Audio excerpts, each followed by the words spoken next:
High বন্ধুরা, আমি চলে আসলাম আমার চ্যানেলে।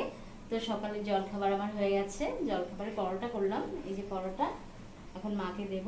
পরোটা হয়ে গেছে আর হাজবেন্ডকে টিফিনে দিয়ে দিলাম। আর সবজিটা দেখো, পেঁপে কোয়াশ, একটু কুমড়া দিয়েছি, সবজিটাও দিয়ে দিয়েছি হাজবেন্ডকে। এটা আমার আর মায়ের।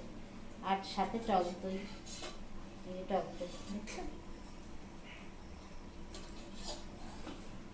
তো সকালে জলখাবার মিটে গেলে এরপরে রান্নার দেখি কি রান্না করি। মাছ তো আছেই কালকে, আর আজকে বৃহস্পতিবার, পূজারও অনেকক্ষণ টাইম লাগবে আমার পুজো দিতে, 1 ঘন্টা 1.5 ঘন্টা লেগে যায়।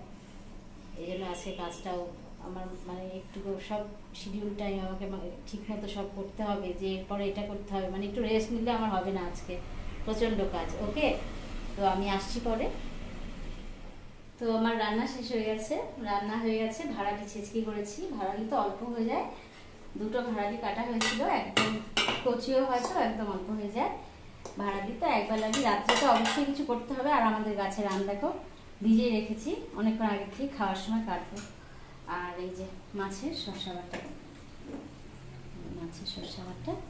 ওকে, পোস্তটাই বেশি দিয়েছি, সর্ষা কম দিয়েছি, কারণ মা সর্ষা বেশি খেতে পছন্দ করে না।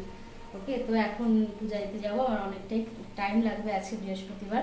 ঠিক আছে, আমার ভিডিও অবশ্যই দেখো। বৃষ্টি খুব সুন্দর পড়েই যাচ্ছে এখানে, বৃষ্টি থামার নাম নেই, হয়েই যাচ্ছে সবসময়। অবশ্যই দেখো, সাবস্ক্রাইব করো, লাইক করো। ওকে, ঠিক আছে। আমার বৃহস্পতিবারের পূজা দেয় এখন শেষ হলো, অনেকক্ষণ টাইম লাগলো, বসেছিলাম অনেকক্ষণ আগে, প্রায় 1:45। 1:45 একটু আগেই হতে পারে। তো পুজো হয়ে গেল, এই যে আমার দেখো কত ঠাকুর, এই জন্যই আমার টাইম লাগে বেশি, কারণ মায়ের সিংহাসন আর আমার সিংহাসনও অ্যাড হয়েছে। প্রসাদ দিয়েছি।